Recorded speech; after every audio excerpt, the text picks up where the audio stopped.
Et nous allons recevoir ici maintenant notre Père spirituel, le révérend Dolski Jaurès Yoro, que je demande d'acclamer vivement jusqu'à ce qu'il prenne le micro.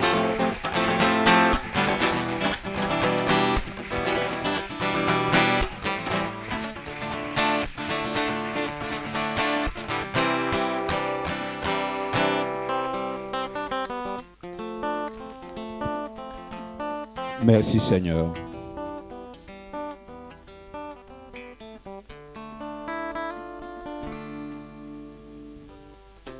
Pour ta parole. Que la chair se taise et que ton esprit seul soit au contrôle de tout. Au nom de Jésus. Amen.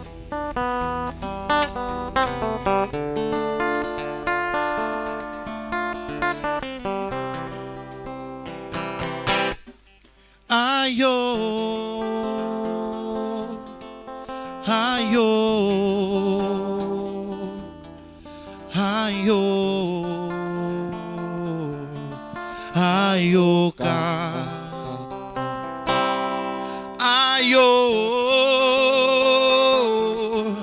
aïe,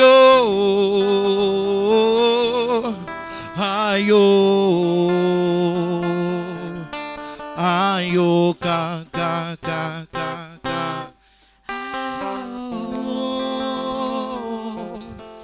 Aïe,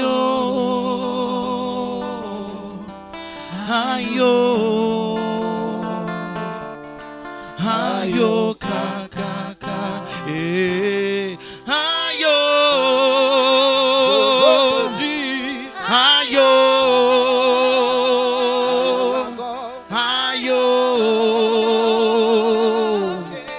aïe, ka, ka, ka, ka.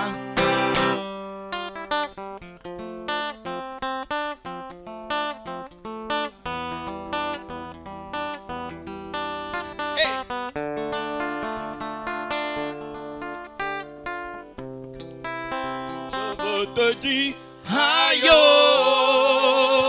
aïe, aïe, aïe, lago, aïe,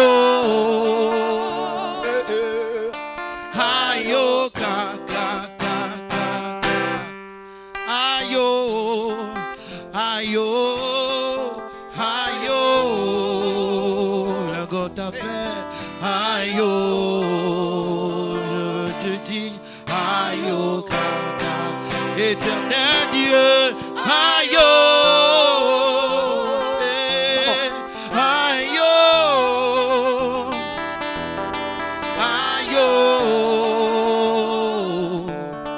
aïe, aïe. Est-ce que les enfants de Dieu peuvent chanter le refrain?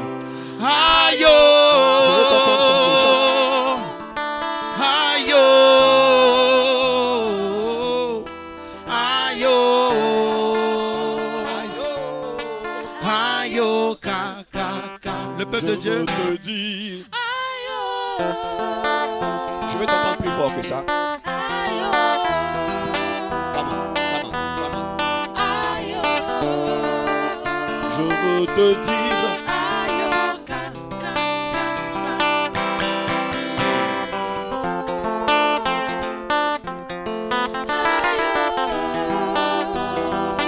Tu vas prendre ta Bible pendant ce temps. Dans le livre d'Habakkuk 2, verset 3. Alléluia. Est-ce que ce cantique t'a fait du bien? C'est un cantique de reconnaissance à l'Éternel pour tout ce qu'il fait pour nous. Alléluia. Quelqu'un a dit, malgré tout ce qui ne va pas, tout va bien. Vous savez que Dieu, il ne nous laisse jamais. C'est le Dieu de la première minute et de la dernière minute. J'ai regardé un film qui s'appelle Prison Break jusqu'à la dernière saison. Un jeune homme en prison qui tente de libérer son frère. Les circonstances font qu'il y a d'autres personnes qui s'ajoutent. Il aide des personnes. Quand tu regardes le film suspense sur suspense, comment va-t-il s'en sortir? Plusieurs tentatives de libération, échec total. Mais à la fin, c'est lui qui sort. Et il sort avec tout le monde. Je ne sais pas dans quelle situation tu es, même si dans Prison Break il est sorti. J'ai dit ta situation ne te retiendra pas. Alléluia. C'est la fin qui compte. Oh, je suis très content. Voilà pourquoi je veux dire merci à Dieu avec toi en chantant Ayo, qui veut dire merci en langue bété. Chantons. chante. Aïe, oh, aïe, oh, aïe, oh, Et aïe, oh, ka, ka, ka, ka. Aïe, oh, aïe, aïe, oh, aïe, aïe, oh, ayoka. aïe, oh, ka, ka, ka, ka, ka. Alléluia. Amen. Je bénis Dieu pour la vie des groupes musicaux, des chantres qui se laissent toujours inspirer par l'Éternel. Si tu as pris le texte biblique dans Habakkuk 2, verset 3, tu vas écouter ce que dit la parole de Dieu maintenant même. Car c'est une prophétie dont le temps est déjà fixé. Elle marche vers son thème et elle ne mentira pas. Amen.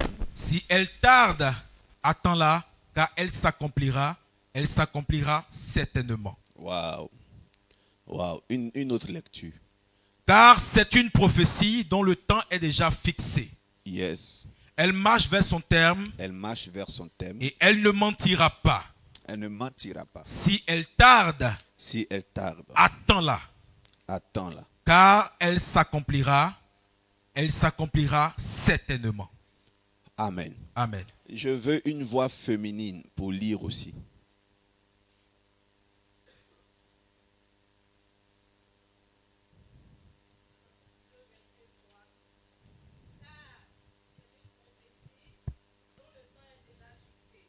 Elle marche vers son thème et elle ne mentira pas.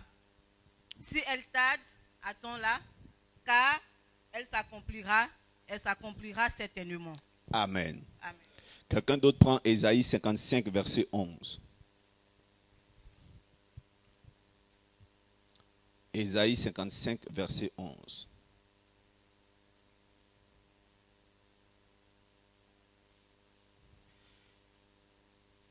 Ésaïe, le chapitre 55, le verset 11. Ainsi en est-il de ma parole qui sort de ma bouche.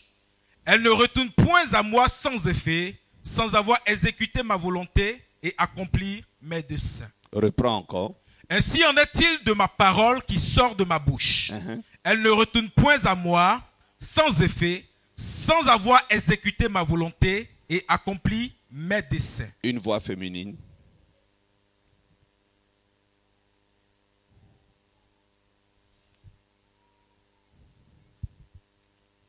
Ésaïe 55, verset 11.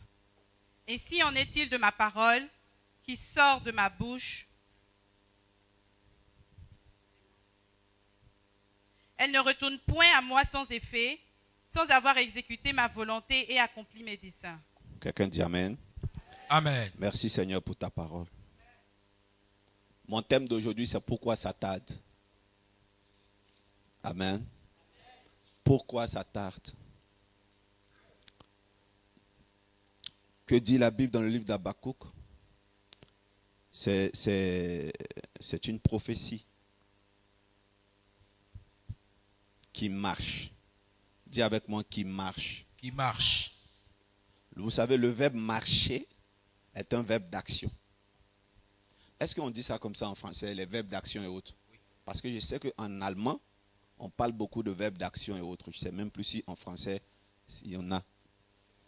Donc, c'est un verbe d'action qui décrit un mouvement, c'est ça? Un mouvement posé d'un point A à un point B. Donc, c'est une prophétie qui marche. Je vais vous parler des deux types de qualités de prophétie.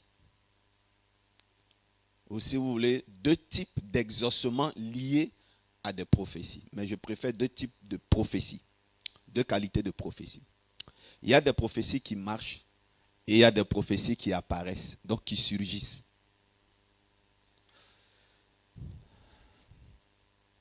Amen.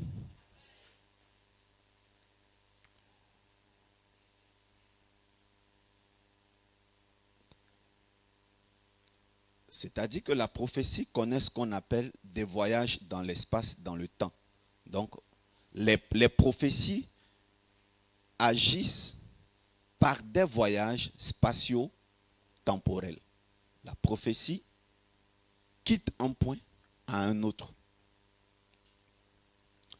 En fait, la prophétie, c'est un ensemble d'annonces et de résultats de ce qui a été annoncé. C'est ça la prophétie. En fait, la particularité de la prophétie, c'est que la prophétie est comme un pronostic. Mais un pronostic qui doit se réaliser. Il y a des gens de prémonition, si vous voulez, des gens de prophétie, en fait, qui ne s'accomplissent pas. Et ici, nous sommes dans le cadre d'une prophétie qui doit s'exaucer. La prophétie de Dieu, c'est un message et un résultat. Il n'y a pas de prophétie sans effet avec Dieu. C'est une prophétie qui marche. Alléluia. Habakkuk 2, verset 3, quelqu'un doit être vigilant et rester là. Dis avec moi, c'est une prophétie. La question que je vais vous poser, est-ce qu'il a écrit c'est une prophétie? Ou est-ce que c'est écrit c'est la prophétie? Si quelqu'un est devant la parole de Dieu, il participe avec moi. Comment c'est écrit? C'est une prophétie. Voilà. Donc, je vous avais dit qu'il y avait plusieurs qualités de prophétie. Je vais parler de deux types. Ici, la Bible dit une prophétie. Ce n'est pas la prophétie. La prophétie de l'Éternel, en général, ne marche pas seulement. Amen. Vous savez, il y a des prophéties qui sont ici et qui se retrouvent là, au même moment. Regardez que ça fait. La prophétie est là. C'est pas. Amen. Il y a des prophéties qui sont. C'est-à-dire d'ici 2000, peut-être 25, je sais que j'y arriverai. En plein cul disparaître, me retrouver ici pour que vous compreniez. Ça va arriver. Mais là, aujourd'hui, je suis obligé de faire tous ces mouvements-là parce qu'il y a la couche d'ozone. Amen. C'est une prophétie. Ici, nous parlons d'une prophétie qui marche. Or, qu'est-ce que Ésaïe dit pour nous confirmer que la prophétie parcourt une distance? Tout à l'heure, nous étions en face. Ésaïe 55, verset 11. Il dit, ainsi est-il de quoi? De ma parole. Qui sort de ma bouche. Clary de flow, clendela, soutaria de bos. Amen. Il dit, elle ne retourne point à moi sans effet, sans avoir exécuté ma volonté. On a un autre verbe d'action ici, c'est quoi? Le verbe quoi? Retourner. Alors donc vraiment Habakkuk dit la vérité. C'est que quand Dieu libère sa parole dans le temps, quand cette parole est jetée dans le temps, cette parole travaille. Et les thèmes me plaisent bien. C'est-à-dire que cette parole est traitée.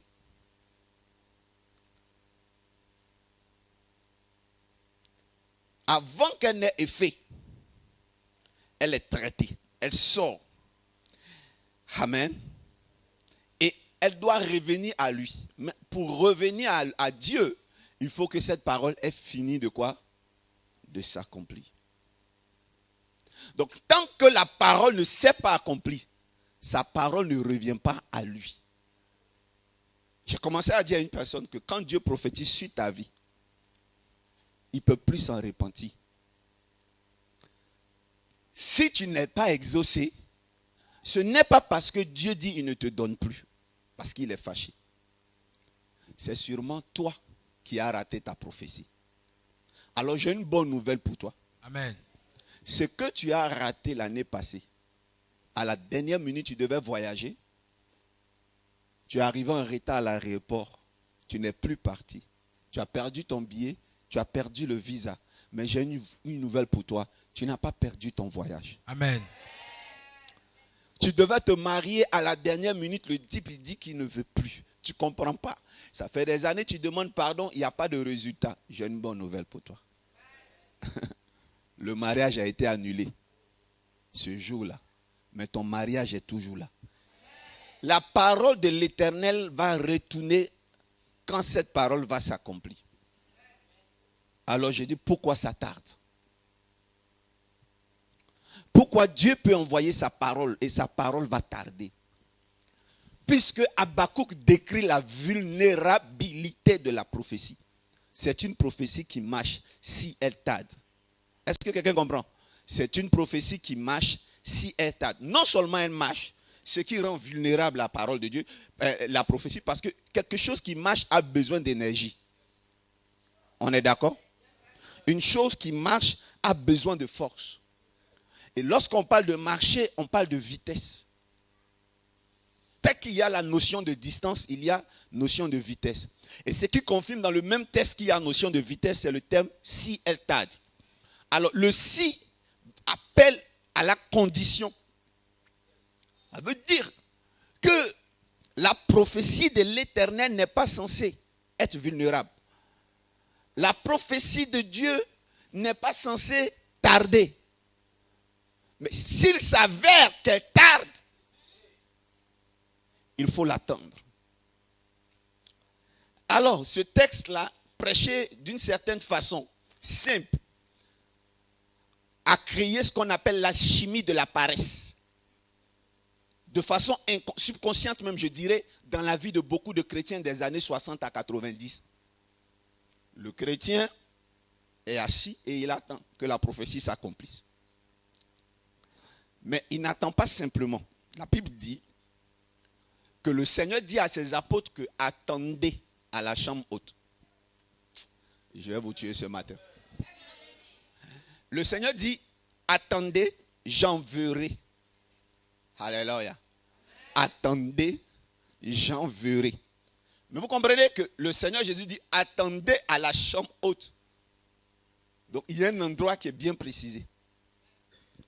Et il dit, attends, j'enverrai mon esprit. La Pentecôte. Dieu ici encore a demandé qu'ils attendent un événement. Mais vous savez, quand l'événement va s'accomplir, la Bible dit il y a un bruit et un vent impétueux. L'esprit n'est pas encore descendu. Mais je suis en train de parler comme étant un homme rationnel, réaliste et scientifique. Je me mets dans la peau d'un scientifique incrédule qui est prêt à accepter Jésus à condition qu'on lui explique. On a l'impression que la Bible est écrite par Marvel, qui fait Avenger, par les gens d'Hollywood. Alors je ne veux pas être comme un cinéaste qui lit la Bible. Je veux être réaliste.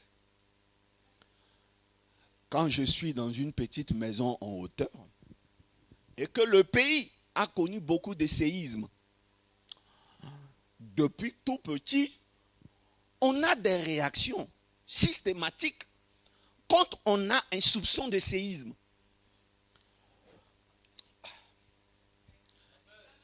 Il y a un grand vent qui rentre dans un lieu fermé qui tremble. Marie va prendre ses enfants pour sortir. Pierre va passer par la fenêtre pour sortir. Il ne faut pas que la maison tombe sur nous.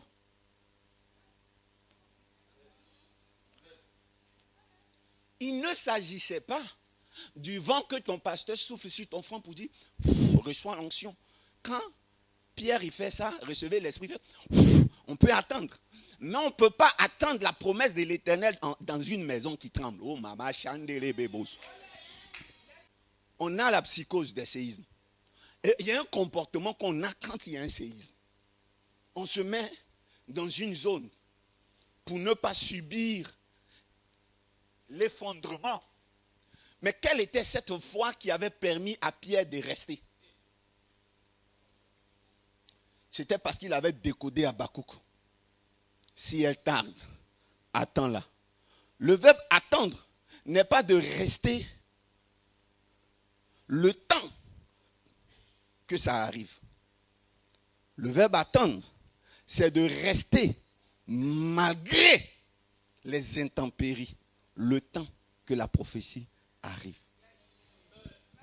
Lorsqu'on dit attends là pour beaucoup de chrétiens, ils restent assis. Mais dès qu'il y a les épreuves, ils fuient. Et quand les épreuves se calment, ils reviennent pour attendre la prophétie. Donc attends là, il y a cette notion de rester malgré les épreuves.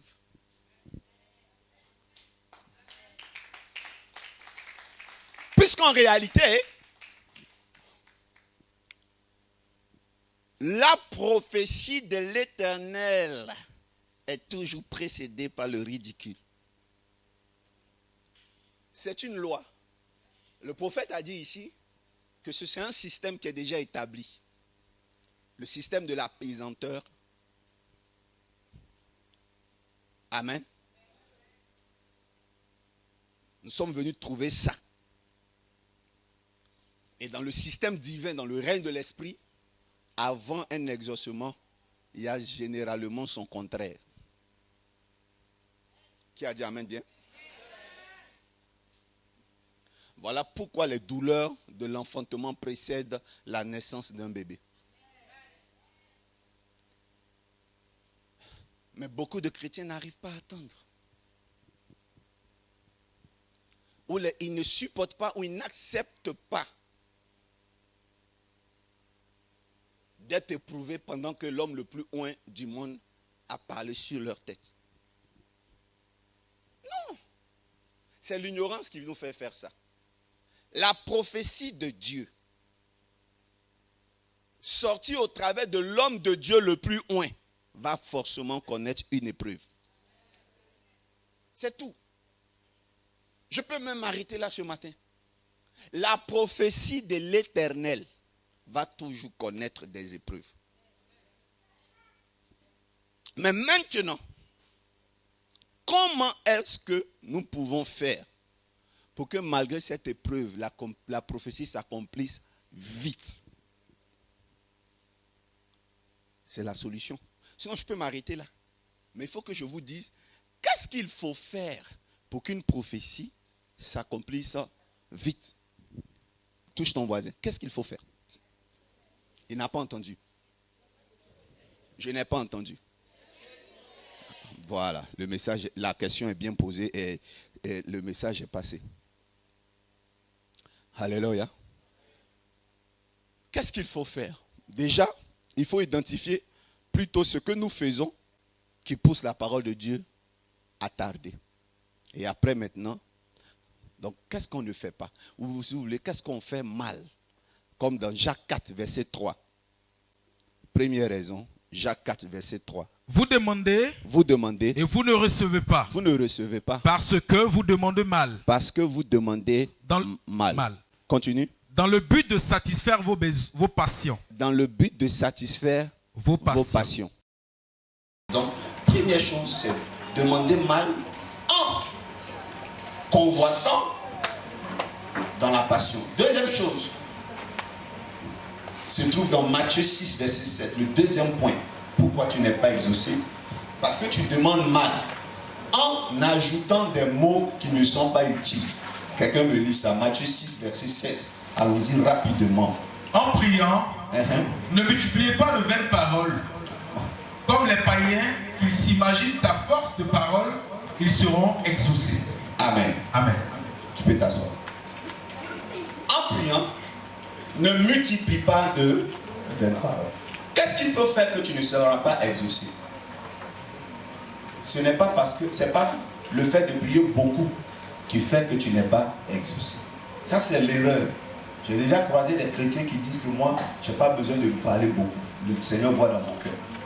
Le soir, j'ai dit un mot, je suis exaucé. C'est faux. C'est pas ce que Dieu a dit. Dieu dit, ne multipliez pas de quoi? Des paroles ou de quoi?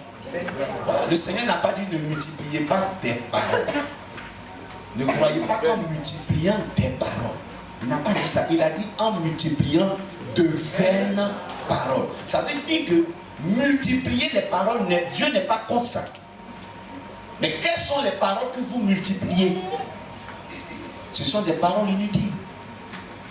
La redondance, la répétition dans vos thèmes, dans vos prières ne crée pas l'exaucement. Seigneur, l'Éternel grand, l'Éternel haut, l'Éternel élevé. Là, tu viens de dire 3 fois l'Éternel, mais la même chose. Mais en fait, multiplier des 20 paroles n'est pas dans le style language, ni dans le sens académique de tes thèmes, non. C'est la prière qui n'est pas cérémoniale, une prière qui n'est pas sacerdotale. En fait, prier, ce n'est pas parler à Dieu. Parce que parler à Dieu crée un blocage. Mais prier, c'est se connecter à Dieu. Je vais vous tuer ce matin.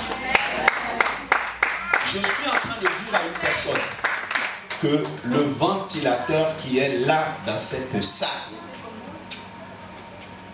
ne marche que si tu le connectes à l'électricité. Et non quand tu parles. Dieu, quand tu lui parles, il entend. Donne-moi le ventilateur. Seigneur, pardonne-moi de te comparer maintenant. Mais dépêche-toi, frère. Frère, voilà Dieu. Voilà Dieu, voici Dieu. Dieu, souffle-moi. Dieu ne te soufflera pas. Pas parce qu'il est incapable de te souffler. Il peut te souffler, mais regarde, prends ça. Connecte. Alléluia. Si tu connectes, tu sentiras le vent. Maintenant, qu'est-ce qu'il dit? Pourtant, le Seigneur dit au commencement était la parole. La parole était avec toi. Et la parole était. Merci Seigneur, parce que tu m'aides à prêcher l'évangile aux gens. Et donc, à cause de ce verset biblique-là, beaucoup de chrétiens ont dit la parole est créatrice. Quand tu es en face d'une situation, la situation parle à ta situation. On a beaucoup entendu ça à l'église. Parlez à votre situation. Ne dis plus les mots négatifs. Quand tu pries, arrête de dire oh ma maladie. Arrête de dire oh je ne vais pas guérir, mais dis plutôt je vais guérir. En réalité, ce n'est pas ce que tu dis, ton positivisme là, qui va influencer ta destinée. Parce que la foi ressemble à du positivisme. Il n'y a pas quelqu'un qui passe un examen qui croit qu'il ne va pas avoir. Parfois, même quand tu sens que tu as mal travaillé, il y a une voix qui te dit que Dieu va faire grâce. Donc, la parole, pourquoi elle ne s'est pas exaucée quand tu as parlé dans les situations? Pourquoi quand tu parles, il n'y a pas d'exaucement? Pourtant, Dieu a dit, au commencement était là. Commençons.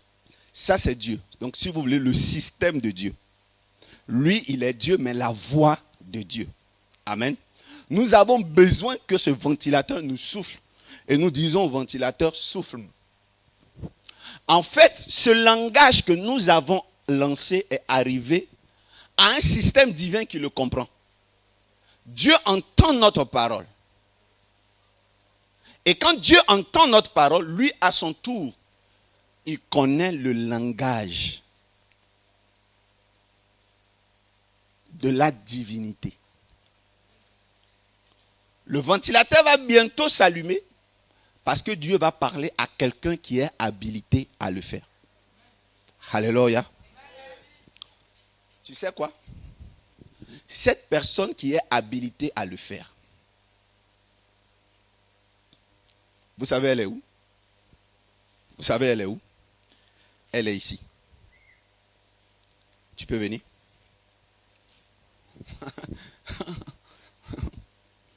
Quand Dieu crée le monde, aïe, aïe, aïe, je vais vous tuer ce matin.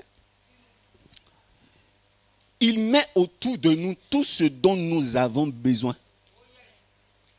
Il met autour de nous des serviteurs. Il suffit que nous demandons à l'un d'entre eux d'aller le faire, il le fait.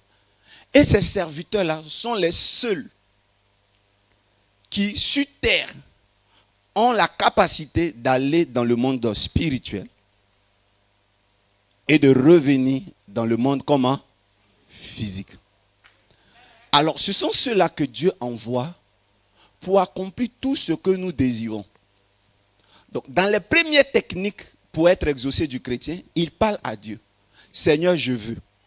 Dès qu'il dit à Dieu qu'il veut, Dieu lui donne. Mais le problème, c'est qu'il y a tout un système qui a été mis en place. Et j'explique ce système-là par le système angélique. Alléluia. Quand nous étions à la tour de Babel, le système angélique connaissait un seul langage, le parler en langue, le parler des anges. Écoutez-moi bien, à la tour de Babel, il y avait un seul langage. Je vais aller très rapidement. Il y avait un seul langage, et ce langage-là, c'était Read the Bounty, the Great Bounty, the Breed of Bounty, the Cloud Reading. Et puis, un jour, l'homme dit, je veux être comme Dieu, Dieu les frappe. Quand Dieu les frappe, Dieu disperse leur langue. Et les hommes vont commencer à parler quoi? Plusieurs langues. Et il est décrit que cette langue est en abomination à Dieu, puisque c'est le fruit de la malédiction. Dieu a son langage. Il dit, arrêtons-le maintenant parce qu'il parle comme qui? Comme nous. Soyez bénis. Et vous savez que Dieu, il ne s'approche pas vers ce dont il a horreur. Je vais étape à étape pour ne même pas embrouiller des gens. Si ta bouche pue, amen, ça peut te fermer des portes. Si ta bouche, ça pue. Quand tu parles à quelqu'un, il recule. Et le péché, Dieu n'est pas contre vous exaucer, mais le péché peut vous éloigner de Dieu. Parce que le péché dégage une odeur. Mais parmi les iniquités du monde, à part l'adultère, l'impudicité et autres, il y a notre langue même, notre langue, le français, le bêté, qui est une iniquité devant Dieu. Parce que nous avons péché. Voilà pourquoi Dieu a dispersé quoi? Nos langues. Mais ceux qui sont dans le ciel n'ont pas connu cette défragmentation. Ceux qui sont dans le ciel n'ont pas connu la dispersion des langues. C'est les anges. Que Dieu a envoyé sur terre pour nous aider à nous connecter à tout ce que nous voulons. Mais hélas, les anges ne comprennent pas notre langage. Du moins, ceux qui doivent quoi? Nous exaucer. Alors, quand je parle à Dieu, à cause de ce que nous sommes dans le temps de la grâce, j'ai commencé à parler à une personne. À cause de ce que nous sommes dans le temps de la grâce, Dieu il entend, mais il ne peut rien faire pour nous. Parce qu'il est obligé de collaborer avec des gens qui comprennent le langage divin. Alors ces personnes-là, Dieu dit, j'envoie ma parole et elles ne retournent pas sans son accomplissement. Le problème, c'est que la parole de l'Éternel vient avec un envoyé. J'ai commencé à parler. Donne-moi un lotus. Tu es là? Alors appelle-le. Voilà. Parce que il était avec moi. J'ai demandé quelque chose. Donne-lui la réponse. Viens maintenant. Il était déjà avec moi, cet ange-là. Et quand cet ange est là, cet ange comprend un langage. Lui, il comprend le langage du sang.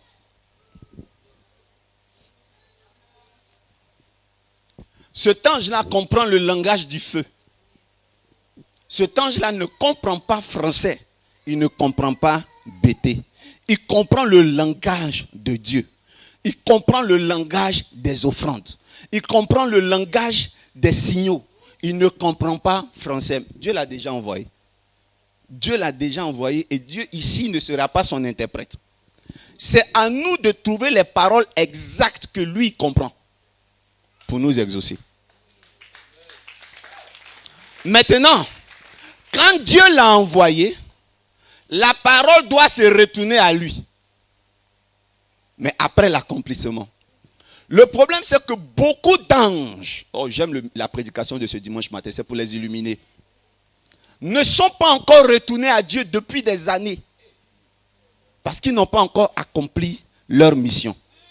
C'est en ce moment-là que Dieu regarde le spectacle et il dit, oh, mon peuple périt faute de connaissance. De terminer ce que Dieu disait, il disait, mon peuple périt faute de connaissance. S'ils savaient que tout ce qu'ils m'ont demandé, je leur ai déjà donné. Le problème, c'est qu'ils n'ont pas encore pris. Libérez mes anges pour qu'ils reviennent à mes côtés. Donc, à chaque fois, Dieu va envoyer un autre ange qu'on appelle les Gabriel. Les Gabriel, c'est une qualité d'ange qui comprend français ou anglais. Mais cet ange-là n'a pas la capacité de t'exaucer, mais a la capacité de t'expliquer ce que tu dois faire pour que le premier ange d'exaucement qui est à tes côtés là, te donne ce que tu cherches. Et Gabriel signifie quoi? Homme de Dieu. À chaque fois que Dieu appelle un homme de Dieu, le premier ange qui l'habite, c'est un ange qu'on appelle Gabriel. Et l'exemple parfait, c'est que le Seigneur dit à Marie, par l'ange Gabriel, tu auras un enfant. Mais vous savez ce que Marie a fait?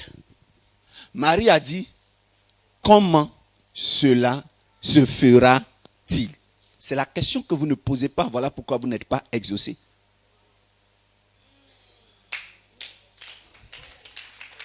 Comment cela se fera-t-il? Et le Seigneur dit, le Saint-Esprit te couvrira de son ombre. J'ai parlé. Le Saint-Esprit te couvrira de son ombre. Qui va couvrir le ventre de Marie? C'est qui? Non, ce n'est pas le Saint-Esprit. C'est l'ombre du Saint-Esprit. Maintenant, je peux parler. Pendant que l'ange Gabriel est là, laissez-moi vous dire que nous sommes dans l'Ancien Testament.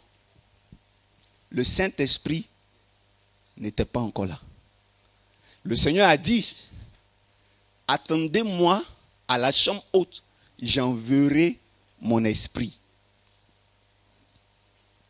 Alors de quel Saint-Esprit Gabriel parlait? C'était du même Saint-Esprit, mais Marie allait en bénéficier de façon prématurée. Alors, elle bénéficie du Saint-Esprit comment? Elle bénéficie de son ombre. Vous savez pourquoi? Parce qu'à l'époque de l'Ancien Testament, le Saint-Esprit n'était pas partout. Le Saint-Esprit était à un endroit. Et cet endroit, c'était le tabernacle de l'Éternel.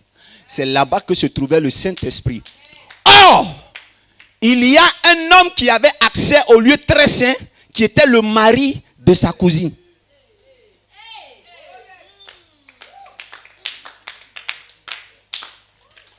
Pour avoir accès au tabernacle, il fallait être forcément parmi les fils d'Aaron.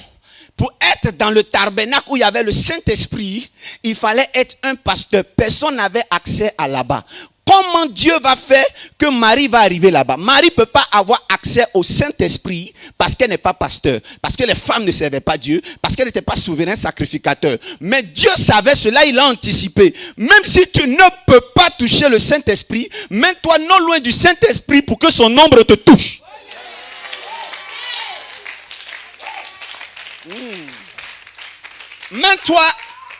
Mets-toi à côté du Saint-Esprit. Et elle avait compris que si elle rend souvent visite à Élisabeth, écoute, elle avait compris que si elle rendait visite au mari de sa cousine qui était le pasteur qui avait accès au Saint-Esprit, elle allait recevoir l'ombre sur elle. Oh, est-ce que ce peuple-là est digne d'entendre un message? C'est un bagage que je vous lègue. Et la Bible dit que Marie alla rendre visite à Élisabeth. Oh, j'aime ça. J'aime ça. Vous comprenez que Jean-Baptiste est né avant Jésus. Je parle. Marie tombe enceinte 6 mois après que Jean-Baptiste soit conçu. Ça veut dire que pendant 6 mois, elle prenait le soin d'aller se connecter. Et est-ce que vous entendez quoi? Connexion. Wow! Il y a la connexion. Je n'ai pas le Saint-Esprit, mais j'ai son ombre. Comprenez ce qui s'est passé? C'est que le Père, qui était dans le lieu très saint, était en train de faire la prière annuelle. Quand le même ange Gabriel a dit à cet homme-là que tu auras un enfant. Comme le gars ne reconnaissait pas, Dieu l'a rendu muet. Tais-toi. Mais en réalité, l'Esprit Saint était rentré dans Zacharie. Et Zacharie, à son tour, allait mettre le Saint-Esprit dans Élisabeth. Et le Saint-Esprit était dans l'eau. Dans le ventre d'Élisabeth. Et lorsque Marie est passée à côté du Saint-Esprit, elle a eu l'ombre. Et c'est ainsi qu'elle va être enceinte. Le problème, c'est que l'enfant qui doit naître, la Bible dit c'est Emmanuel, on l'appellera Christ. Il y a une vraie naissance, c'est la nouvelle naissance. En réalité, il devait naître du Saint-Esprit. Et comme Jean-Baptiste était dans l'eau, et que Jean-Baptiste avait le Saint-Esprit, il devait léguer le Saint-Esprit à Jésus. Mais par quel moyen? Le moyen du transfert, le moyen de la connexion. Ils vont grandir. Jean-Baptiste va se mettre dans l'eau. Et il va attendre Jésus.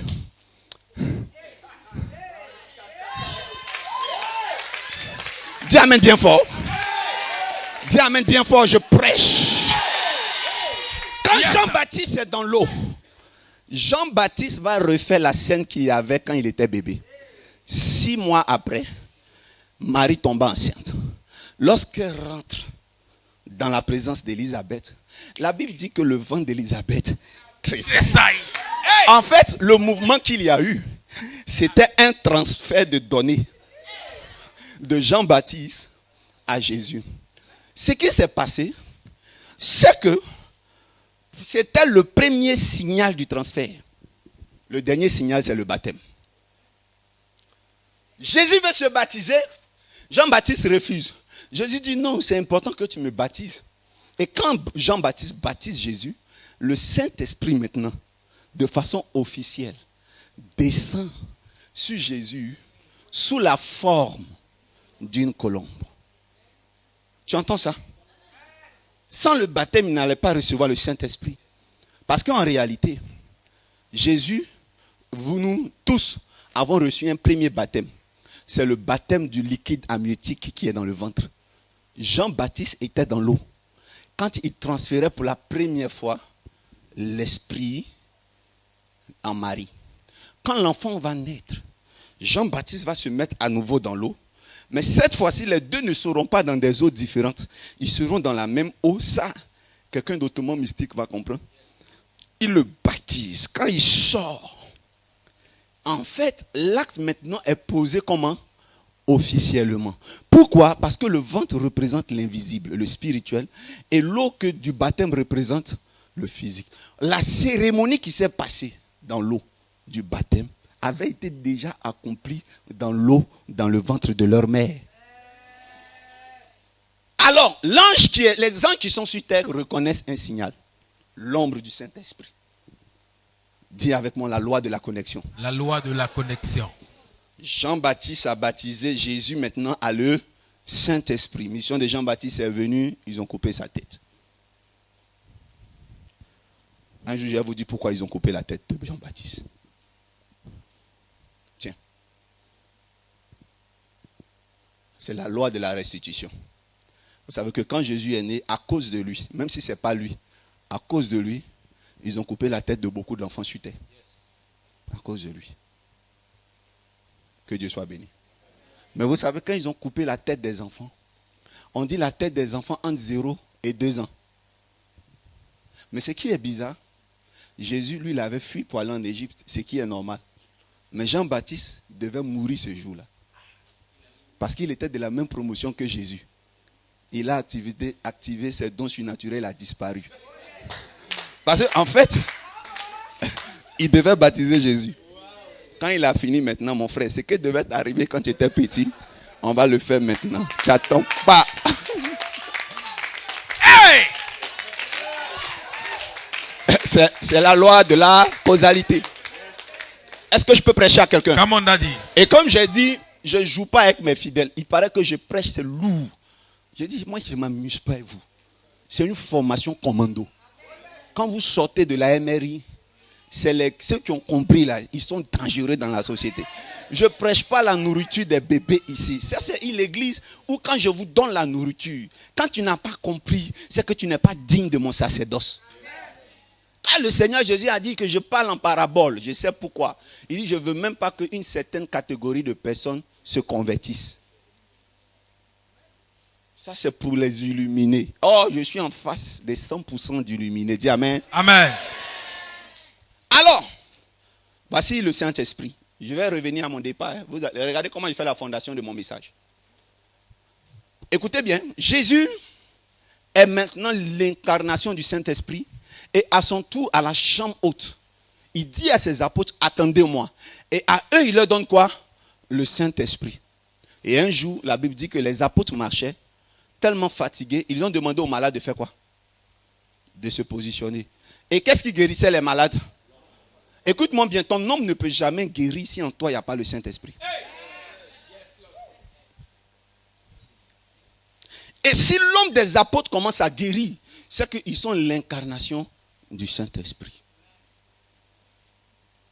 Maman, revenons à mon message. Pourquoi ça tarde?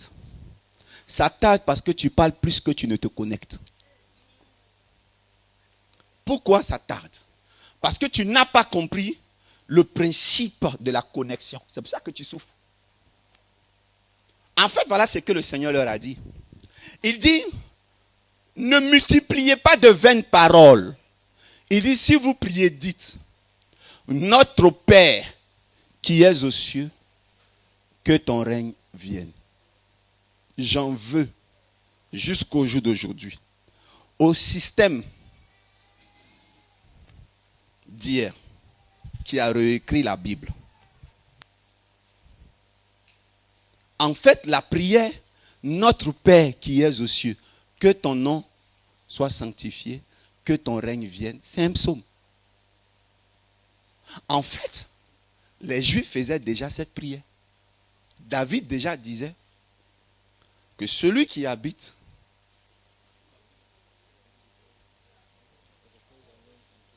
celui qui réside sous les ailes du Très-Haut repose à l'ombre. Dis avec moi, à l'ombre de Dieu. C'est ça, vrai ou faux? Et il vous dit, rappelez-vous, vous avez dit quoi? Que ton règne vienne. Mais le règne est venu.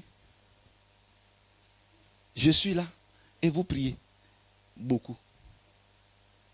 L'Éternel est là, au milieu de vous. Hier, vous n'aviez pas droit au Saint-Esprit, non?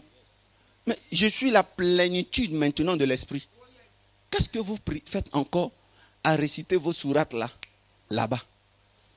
Je suis là. Que ton règne, le règne est là. Je serai couronné roi des Juifs. Amen. Roi des Grecs, roi des Romains. Je suis le roi. Que ton règne vienne, le règne est là. La dispensation de la royauté. Avant, Dieu était au ciel et les hommes étaient rois. Aujourd'hui, Dieu lui-même est descendu être votre roi. Maintenant, la volonté de l'Éternel peut s'accomplir. Restez là. Restez là. C'est une coïncidence. Nous sommes habillés de la même manière. Va vers le ventilateur.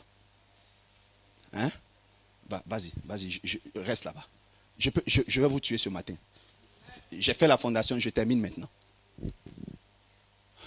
Il y a dans la parole de Dieu des versets bibliques qui sont maintenant obsolètes. C'est des paroles mais qui ont tiré leur péremption. En fait, l'accomplissement est fait, donc ces paroles n'ont plus d'effet. La Bible dit que ma parole ne retourne point à moi sans être quoi? Oh, répète fort. Ma parole ne retourne point à moi sans être. Dis plus fort, sans être. Accompli.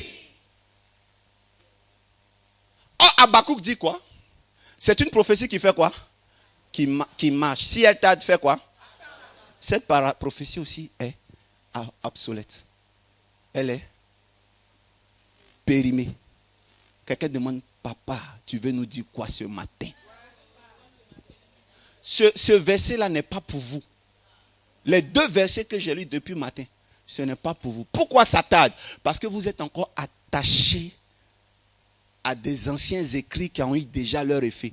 Hier, Dieu, évangéliste, Dieu était au ciel et il envoyait sa parole pour faire des va-et-vient. Parce que Christ n'était pas encore venu. Il dit, ma parole ne retourne point à moi sans être accomplie. Or, Jean 1 dit, au commencement était la parole était Dieu, la parole était avec Dieu, rien de ce qui a été fait n'a été fait sans la parole. Cette parole était la lumière du monde et cette parole a été envoyée au milieu de vous et les ténèbres ne l'ont point reçue. Mais en tous ceux qui l'ont reçue, Dieu leur donne le pouvoir de devenir enfants de Dieu. Maintenant, laissez-moi vous dire, mesdames, mesdemoiselles et messieurs, que cette parole, c'est Jésus. Écoutez bien, Jésus est venu.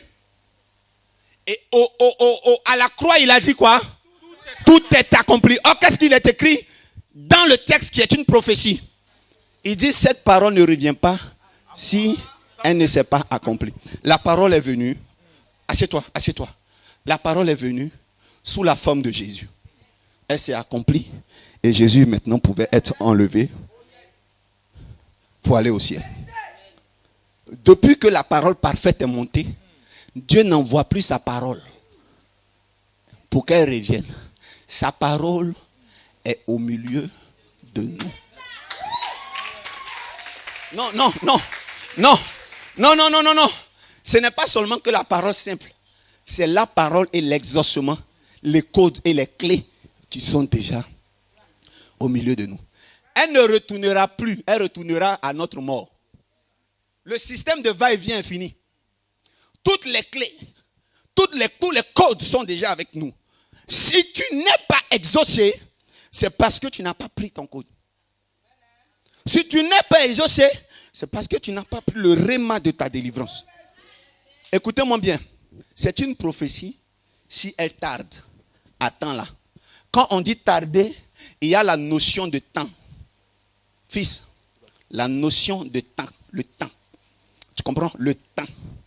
Le temps, c'est quand on parle de temps qu'on parle de tarder. C'est quand on parle de temps, quand on peut dire tu n'es pas exaucé parce que ce n'est pas encore ton temps. Mais écoute mon fils, je vais écrire ça dans ta tête. Je vais te dire quelque chose. Il est écrit que celui qui avait le Saint-Esprit, qu'il a ensuite légué à Christ, qui est Jean-Baptiste, il est écrit que depuis le temps, je vais tuer quelqu'un aujourd'hui. Il est écrit. Regarde. Il est écrit que depuis le temps de Jean-Baptiste. J'ai mal. Quand je dis ça, je dérange l'évangile. Écoutez. Depuis le temps de Jean-Baptiste, ce n'est plus les paroles, c'est la connexion. Yes. La Bible dit que depuis le temps de Jean-Baptiste, il n'y a aucune prophétie qui peut tarder. Yes, parce que tout est déjà accompli. La Bible dit que depuis le temps de Jean-Baptiste, le royaume des cieux est forcé. Avant. Je prêche l'évangile. Oh Satan, calme-toi, je parle de l'éternel là. Maintenant, regardez. La Bible dit que hier, la prophétie venait vers nous. Qui marchait dans ce texte-là? Le verbe d'action était mis pour quoi? La prophétie. Le verbe d'action était mis pour qui? La parole. Maintenant, ce qui se passe, c'est que la parole est déjà arrivée au milieu de nous. Maintenant, Jésus nous annonce que on ne doit plus attendre. Il dit quoi? On force le passage. Aïe. Dis avec moi. Ils ont attendu à la chambre haute. Nous, on fonce à la chambre haute. Yes. Nous, on n'attend pas. C'est Qui ça? Je dis, si tu n'es pas encore exaucé, c'est parce que tu es gaou. Il y a quelque chose que tu ne sais pas. J'ai parlé à quelqu'un depuis le temps de Jean-Baptiste. Si tu parles français un peu, même quand tu n'es pas allé à l'école, tu sais très bien que hier, le Seigneur dit que la parole pouvait tarder. Yes. Parce qu'elle n'était pas encore arrivée. Maintenant, elle est là. Il ne s'agit plus d'elle. Le Seigneur dit maintenant, par Jean-Baptiste, c'est nous qui devons aller à notre prophétie. J'ai parlé à une personne. Yes, daddy. Regarde, arrête de dire, Seigneur, dis-moi le nom de ton mari. Frère, soeur, va le choisir. Dieu même va faire. Hey! Hey, je suis en train de te parler de... Je te parle de Dieu. Tu parles bien de Dieu.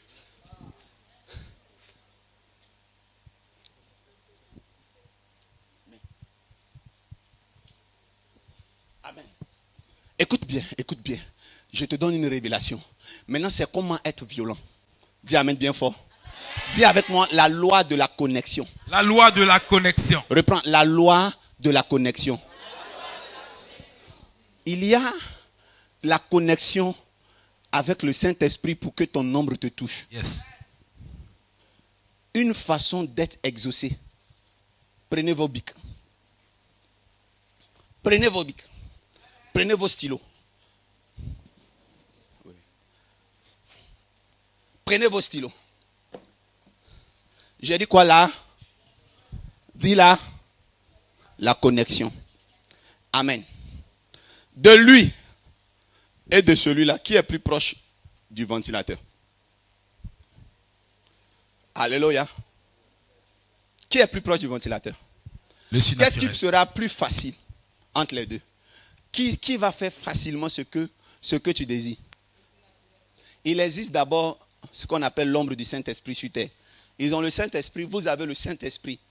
Maintenant, je parle de la proximité avec Dieu. On est tous proches de Dieu. Hein. Je parle de ceux qui ont la proximité dans le ciel. Il y a d'abord vos pères. Aux États-Unis, prophète, tout le monde sait chanter. Aux États-Unis, les gens chantent bien. Les gens prophétisent excellemment, mais ils ne sont pas connus. Et le prophète Jean-Marie Domoro m'a dit, il y a tellement de talents aux États-Unis ici. Mais le problème, c'est qu'ils n'ont pas de père. Or, dans le milieu des rap, écoutez-moi bien, dans le milieu du rap, Puff Daddy a connecté les Jay-Z. Les Jay-Z ont connecté les Lil Wayne. C'est ça? Les Lil Wayne, à leur tour, ont connecté les Joey. Les Joey ont connecté les autres jusqu'à Akon. Akon aussi va connecter les chanteurs du Nigeria. Là.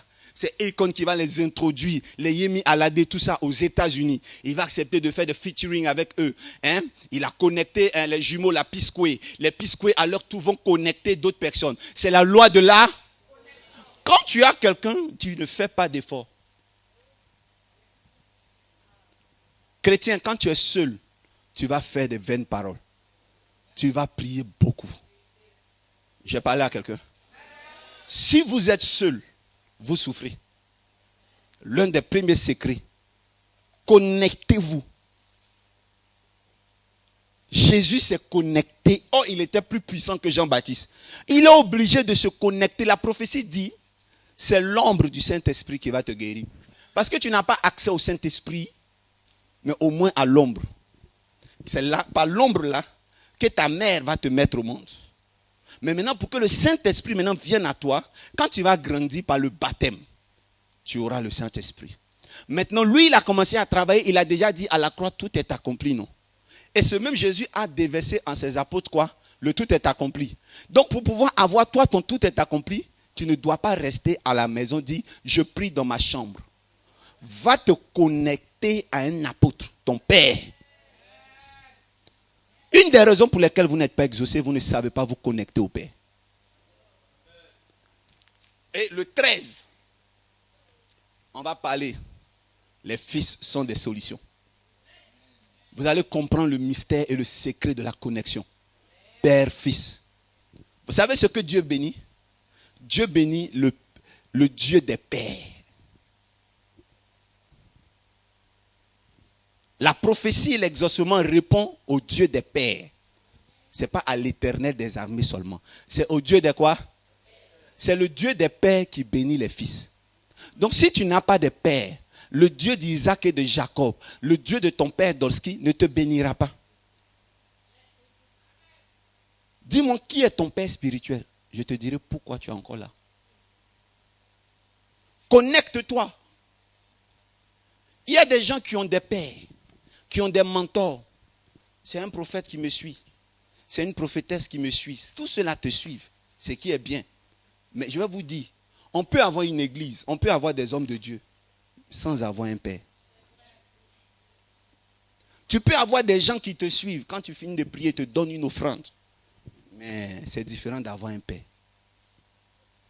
Parce que quand tu as un père, ça se voit. Tu es la reproduction de ton père. Tu vis ce que ton père vit. Tu vois comme il voit.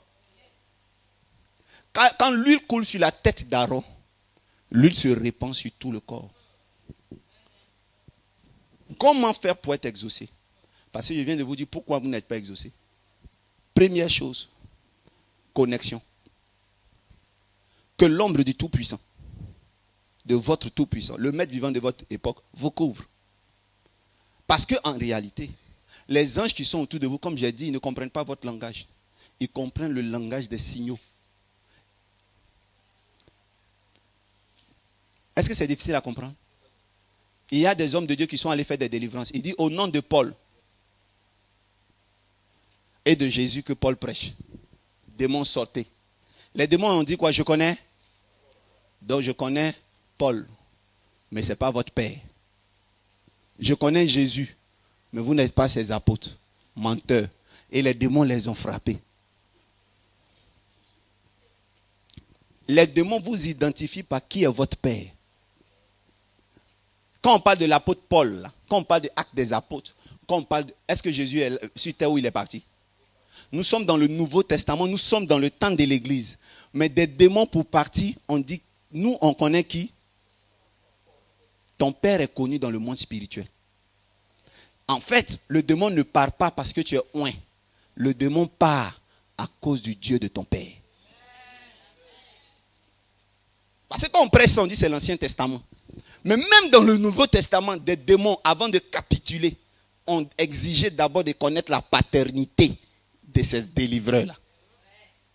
Pourquoi tes choses sont lentes? Parce que tu es impoli spirituellement. Tu es un rebelle spirituel. Tu as le refus d'autorité. Il y a quelqu'un qui a dit, si je savais qu'il n'était pas âgé, je ne l'allais jamais l'appeler papa. Il y a quelqu'un qui a déjà dit ça à son père spirituel. Tu es un bandit. Tu es un voyou. Qui vous a dit que Jésus était plus âgé que Pierre? Qui vous a dit que Jésus était âgé que Jean-Baptiste? Il avait 30 ans quand il commençait le ministère. 30 ans. Lui, les gens le dessinent à barbe. À 30 ans, Jésus n'avait pas encore beaucoup de barbe. Il était un bèbe. Donc, revoyez le Jésus en fait qu'on dessine. À 33 ans là, les barbes n'étaient pas... Il y en avait. Mais c'était comme pour l'évangéliste là. C'était pas beaucoup. Même pour lui, c'est plus. C'est un grand frère de Jésus. Mais il n'a pas qu'à d'appeler Jésus mon collègue. Jésus est son vieux père. Que le nom de Dieu soit béni. Donc, connecte-toi à un père, s'il te plaît. Deuxième chose, C'est connaître les formules de la prière sacerdotale qui correspondent à la prière de nos jours. Je vais terminer maintenant par là. prends les textes, je vais vous montrer une prière sacerdotale. Il y en a plus de 1 milliard de prières du sacerdoce. On va prendre une seule prière aujourd'hui. Est-ce que tu es venu avec ton caillou? Est-ce que je t'ai tué ce matin? Je veux entendre les acclamations de ceux qui ont tué la chair. Amen. Je peux commencer. Matthieu 26, verset 36 à 39. Quelqu'un prend Néhémie 8, verset 6. Quelqu'un prend rapidement Genèse 28, 10 à 15. Genèse 28, 10 à 15. Hein? Gédéon, toi tu prends 10 à 15. Genèse 28, 10 à 15. Vas-y. Le dernier verset de ce que tu lisais. Reprends tout. Matthieu, allons-y rapidement. C'est pour prier. C'est pour prier maintenant. Qui a son caillou? Amen. Ayez le caillou en main. Ayez le caillou quelque part. Donne-moi de l'eau. Fais chaud. Dépêchez-vous. Bon, toi, vas-y, lis ton texte. Jacob partit de Beersheba et s'en alla à Charan. Il s'allant à Charan. À Charan. Si. Il arriva dans un lieu où il passa la nuit, Il passe la nuit quelque part. car le soleil était couché. Le soleil était couché. Il prit une pierre, Il prit une pierre. dont il fit son chevet, Il prit la pierre et fait son chevet de lit. et il se coucha dans ce lieu-là. Il se couche dans ce lieu. Il eut un songe, Il eut un songe. et voici, Et voici, une échelle était appuyée sur la terre, une échelle était appuyée sur la et son terre. sommet touchait au ciel. Son sommet touche le ciel. Et voici les anges de Dieu montaient et descendaient Les anges de Dieu montaient et par descendaient. cette échelle. Et voici l'Éternel se tenait au-dessus d'elle. Et il dit, je suis l'Éternel, le Dieu d'Abraham, ton père, Ton père, et le Dieu d'Isaac. le Dieu d'Isaac, La terre sur laquelle tu es couché, la terre sur laquelle tu je es la couché, donnerai à toi et à ta je postérité. la donnerai à toi et ta postérité. Ta postérité sera comme la poussière de la terre. Amen. Asseyons-nous. Asseyons-nous rapidement. Parce que quand on est debout, il commence à prier là. C'est mieux que quand on est debout pour écouter. Ça va? Vas-y, Matthieu dit quoi? Il leur dit, mon âme est triste jusqu'à la mort, restez ici et veillez avec moi. Puis, ayant fait quelques pas en avant, il se jeta sur sa face et pria ainsi, mon père, s'il est possible que cette coupe s'éloigne de moi, toutefois, non pas ce que je veux, mais ce que tu veux. Et il vint vers les disciples, qu'il trouva endormis. Et il dit à Pierre, vous n'avez donc pu veiller 1 heure avec moi. Vous n'avez donc pu veiller 1 heure avec moi. Veillez et priez, Veillez et priez, afin que vous ne tombiez pas dans la tentation. afin que vous ne tombez pas dans la tentation. L'esprit est bien disposé, L'esprit est bien disposé, mais la chair est faible. mais la chair est faible. Amen. Tu peux t'arrêter là. Amen. Que le nom de Dieu soit béni. Amen. S'il vous plaît, je veux juste vous dire que comment être exaucé, il faut se connecter. Dis avec moi la connexion. L'Afrique francophone ne sait pas se connecter. Quand tu n'as pas de paix, tu fais beaucoup d'efforts. Pour passer des efforts au non-effort, il faut te connecter à ceux qui ont déjà fait des efforts. Que Dieu vous bénisse. Amen. Est-ce que vous savez que Christ, dans le texte que nous venons de lire, a donné un modèle exceptionnel à l'humanité? Christ a demandé à ses apôtres de prier 3 fois. Il est venu une première fois vers eux. Il a dit, l'esprit est bien disposé, mais la chair est faible. Je vais vous donner un secret. Après la connexion, il faudrait travailler sur la chair. Le péché retarde vos exaucements. Donnez ma veste. Le message-ci est pour tous les appelés et tous les hommes de Dieu. Tu peux maintenant aller t'asseoir.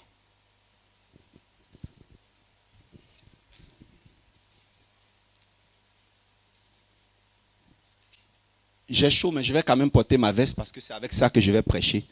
Et je vais prier pour vous, du moins. Regardez. Lorsque tu pêches, Dieu peut t'utiliser quand même. Alléluia. Lorsque tu pêches beaucoup, Dieu peut t'en donner certaines choses que tu demandes. Tu peux pêcher beaucoup et avoir une église et une assemblée. Maintenant, je démarre. Dis avec moi, papa démarre.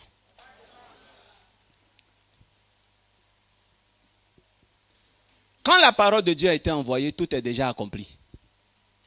Ça veut dire que Dieu ne retire plus ce qu'il te donne. Ta chose est pour toi. Mais je vais parler de son éclat aujourd'hui. Alléluia.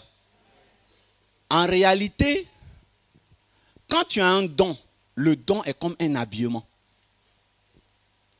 Plus tu te consacres, plus ton habillement est comment? Est plus propre, éclatant, mais aussi, en fait, la consécration accessoirise ton manteau ministériel. Parce que ce sont les accessoires qui font l'habit. Amen. Lorsque je pêche et que je ne me répands pas de mon péché, voilà ce qui quitte sur moi.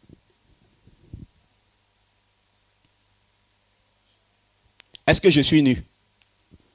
Avec ça, je peux me blanc. Vrai ou faux? Avec ça, je peux toujours faire le malin.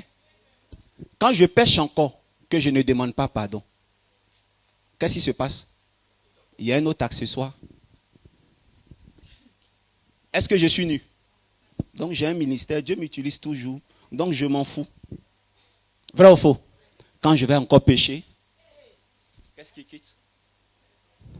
Est-ce que la manière dont on me rencontrait hier, dehors, la manière dont on me respectait, est-ce que ça va continuer? Si je pêche encore, c'est la chemise. Si je suis en sous-corps, qui va me respecter? Et est-ce que je suis nu? Il y aura toujours des gens qui vont t'aimer comme ça, avec ton sous-corps. Maintenant, si je pêche encore, c'est ma ceinture qui s'en va. Amen. Et sincèrement, disons-nous la vérité. J'ai porté un pantalon jaune. Vrai ou faux? Une ceinture. Mais la vérité, c'est qu'il n'y a plus de valeur parce que le haut n'est plus là. Donc, les gens vont se demander pourquoi j'ai porté jaune et bleu. Je ne sais pas m'habiller. D'autres vont dire, j'ai porté une chaussure comment? Bleu. Bon, il y a un peu de bleu clair dans mon habit. Mais vous allez remarquer que si j'enlève ma chaussure, je suis très mal habillé. J'ai quelque chose de rouge. J'ai du jaune. Le péché dégrade l'excellence de ton travail.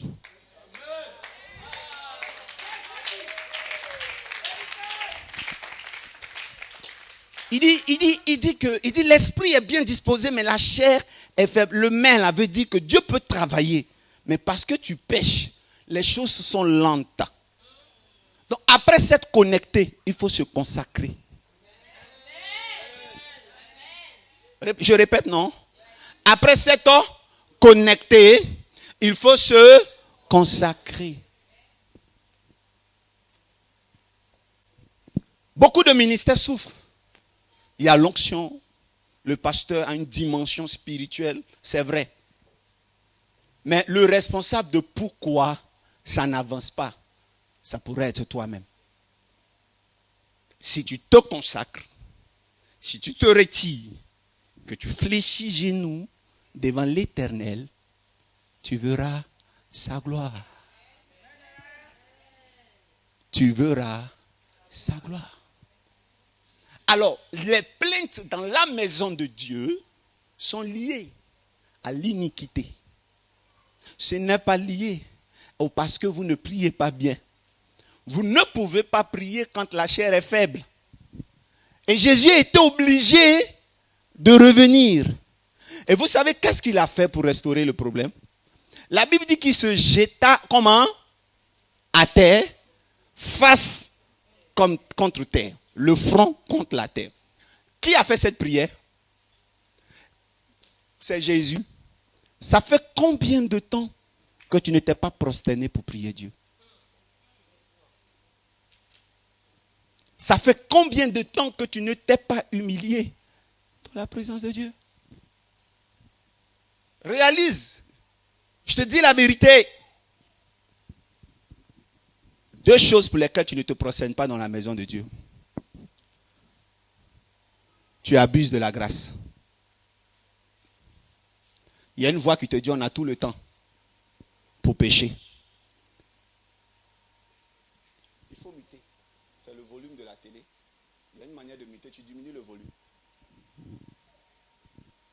Amen. Écoutez bien. Jésus ne reviendra pas maintenant. C'est le diable qui te ment. Parce que le diable veut te faire croire que tu as encore du temps pour te repentir. C'est ce que le diable veut te faire croire. Voilà pourquoi tu paresses à te repentir.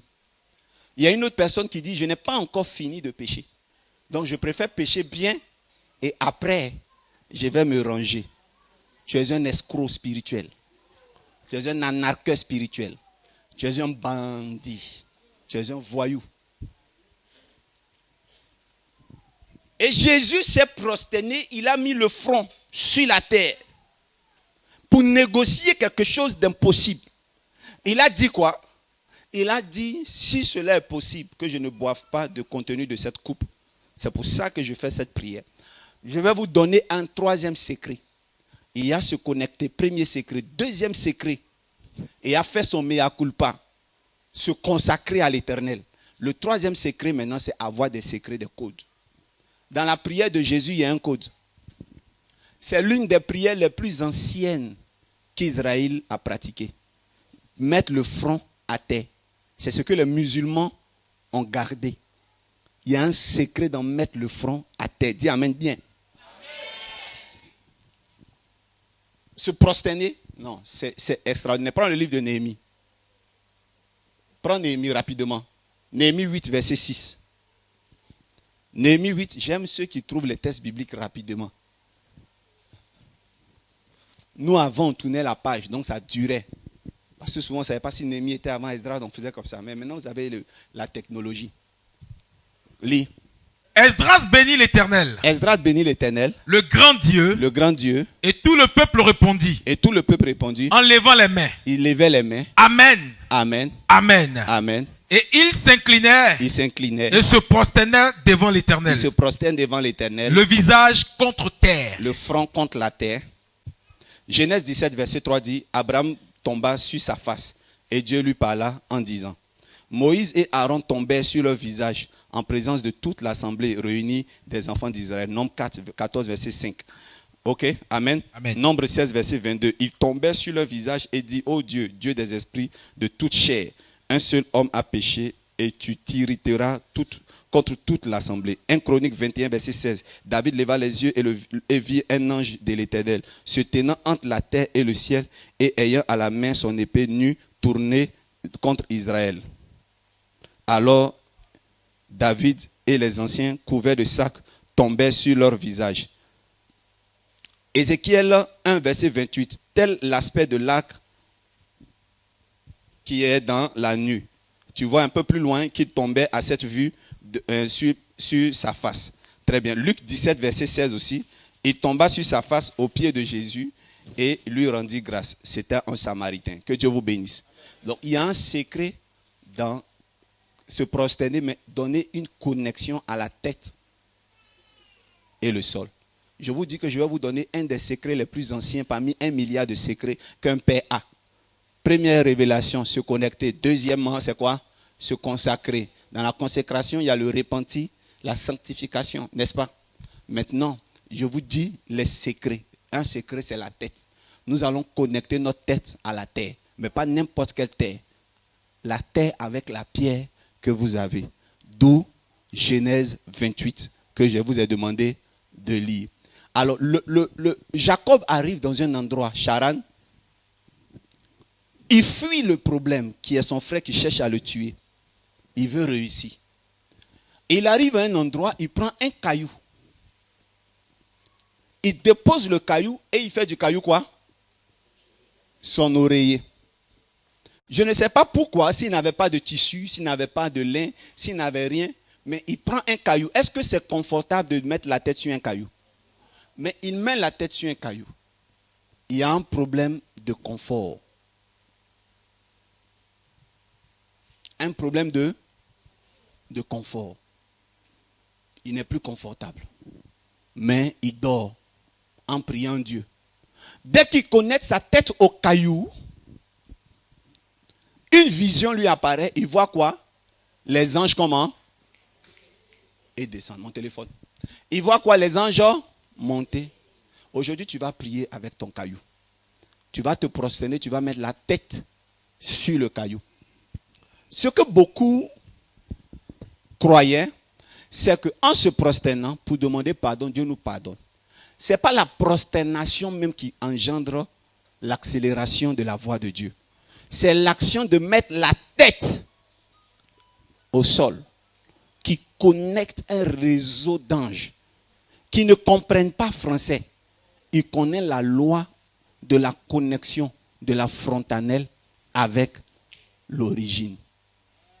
Parce que quand nous sommes nés, l'une des parties qui était ouverte sur notre corps, qui s'est fermée après, c'est d'ailleurs le seul. Parce que tes pores, ta bouche, ton sexe, l'anus, tout ça reste ouvert. Mais c'est la frontanelle qui se ferme. On est d'accord? En réalité, la frontanelle, c'est quoi? Je vais vous dire c'est quoi. C'est la fermeture de notre corps charnel. Quand nous venons sur terre, Dieu jette d'abord un sac qui est notre corps. Et ensuite, il envoie l'ange que nous sommes dans ce sac. Quand l'ange rentre complètement, qu'est-ce que les femmes font quand elles finissent de remplir le sac? Elles tirent la fermeture éclair. Quand la frontanelle d'un enfant se ferme net, il est pécheur. Il est rentré dans ce monde, c'est fini. Tant que la frontanelle d'un enfant n'est pas fermée, il n'est pas encore sorcier, même si on l'avait initié. Parce que c'est dans sa frontanelle, pas sa frontanelle, que la provision, la richesse qu'il aura, dont il aura besoin sur terre, c'est pas ça que ça rentre. Et quand c'est fini, c'est fermé. Mais comment se réapprovisionner? On se réapprovisionne que lorsqu'on ouvre l'issue de l'enveloppe. C'est tout. Pour te réapprovisionner, il faut réouvrir le sac pour que la provision rentre. Tu ne peux pas garer ta voiture à la station et puis dire rempli, et ça se remplit seul. Il faut faire quoi? Ouvrir l'issue et connecter la station à ta voiture pour que tu reçoives l'essence. Donc une fois au moins en passant, man, woman, connecte ta tête à l'origine. C'est un secret que je te donne. La Bible n'a-t-elle pas dit que la puissance de Dieu descend d'abord sur quoi? Sur la tête. Non, la tête reçoit, mais les mains donnent. C'est pour ça qu'il dit, vous imposerez les mains aux malades. C'est les mains. Mais sinon, la tête, si tu ne l'inclines pas, que tu ne la connectes pas à la terre. Or, vous allez dire que Dieu est au ciel, donc on doit faire comme ça. Non. Quand Dieu a mis Adam dans le jardin d'Éden, il a d'abord créé quoi? La terre. La première pluie qui est tombée sur la terre, c'est sorti de la terre. C'est de la terre que viennent toutes nos richesses. En fait, quand nous venons dans ce monde, notre grenier, notre trésor, c'est la terre. C'est là-bas que nous devons puiser. Et donc, il faut reconnecter la tête. Mais qu'est-ce qui s'est passé pour lui? On lit le texte. Genèse 28. On va prier avec. La Bible dit que lui, il s'est couché et il a mis sa tête sur quoi? Un caillou. Dès qu'il a fait ça, il a vu une vision où il y avait une échelle qui le reliait le lieu où il est au ciel maintenant. Pourquoi? Parce qu'en réalité, ce qui quitte au ciel descend d'abord dans la terre pour venir dans ta tête. Alors maintenant, pour pouvoir prendre ce qui est descendu dans la terre, il va falloir te renverser. Et quand tu te renverses, ce que le Seigneur a prévu pour toi rentre. D'où le thème humilité. Donc si tu ne sais pas t'abaisser, tu ne t'approvisionnes pas. Donc quand tu restes debout, cela voudrait dire que tu crois et tu dis que ça va. Donc les anges qui ne comprennent pas français trouvent que tous ceux qui sont debout régulièrement sont ceux qui sont suffisants. Ceux qui se prosternent ont des besoins. Est-ce que je suis en train de vous apprendre comment prier? Est-ce que je suis en train de vous apprendre comment ne pas faire de vaines prières? Il y a un secret dans ce prosterner. Voilà pourquoi les hommes les plus riches du monde, qui ont tout, aiment se prosterner. Tu m'écoutes? Les plus grandes religions poussent leurs adeptes à faire quoi? À se prosterner. L'orgueilleux ne reçoit pas. Celui qui s'incline reçoit. Alors quand il se prosterne sur le caillou, après avoir eu la vision, la Bible dit qu'il prend le caillou. Et qu'est-ce qu'il fait? Il verse de l'huile sur le caillou. Mais j'aimerais que mon fils trouve le texte à partir de ce moment-là. Et voici, l'Éternel se tenait au-dessus d'elle. Et il dit, je suis l'Éternel, le Dieu d'Abraham, ton père. Que Dieu soit béni. Amen. Maintenant, lisez un verset plus tôt. Il eut un songe et voici une échelle était appuyée sur la terre et son sommet touchait le ciel. Et voici les anges de Dieu montaient et descendaient par cette échelle. Et voici l'Éternel se tenait au-dessus d'elle. Oh, juste avant, il y a quoi qui est cité qui est au féminin? Il y a la terre, il y a l'échelle, mais moi j'ajoute, il y a la pierre. Au tout début, il avait posé la tête sur quoi? La terre. Sur une pierre. Alors, certains vont dire que c'est l'échelle, n'est-ce pas? Oui. C'est l'échelle. Remarquez très bien, il y a un strophe, ce qu'on appelle comme un paragraphe. Ce strophe-là, où l'Éternel s'est tenu au-dessus d'elle, est un strophe qui commence à la ligne. L'échelle est le dernier sujet. C'est ça, non? Yes. Et ils ont mis quoi? Point. On est d'accord? Il y a un point et on revient où ça? À la ligne. La nouvelle phrase commence par l'Éternel se tient au-dessus d'elle. Et le au-dessus d'elle, le elle est censé parler de ce qui a été dit au préalable. Le problème que nous allons avoir aujourd'hui dans ma théologie, ça se situe à ce niveau. Quand je vais vous dire que le elle n'a pas été mis ici pour l'échelle, il y aura un débat qui peut durer 100 ans à l'Académie française. Parce qu'il n'y a pas eu seulement un seul sujet au féminin cité dans les strophes précédentes, suivi de virgule. Or, nous savons que la virgule a un genre de connexion. En général, le elle, on peut conclure que le elle est mis ici soit pour le dernier sujet, ou soit pour le sujet d'introduction du texte. Il mit une pierre sous sa tête. C'est comme ça que l'histoire commence. Et on parle jusqu'au même point.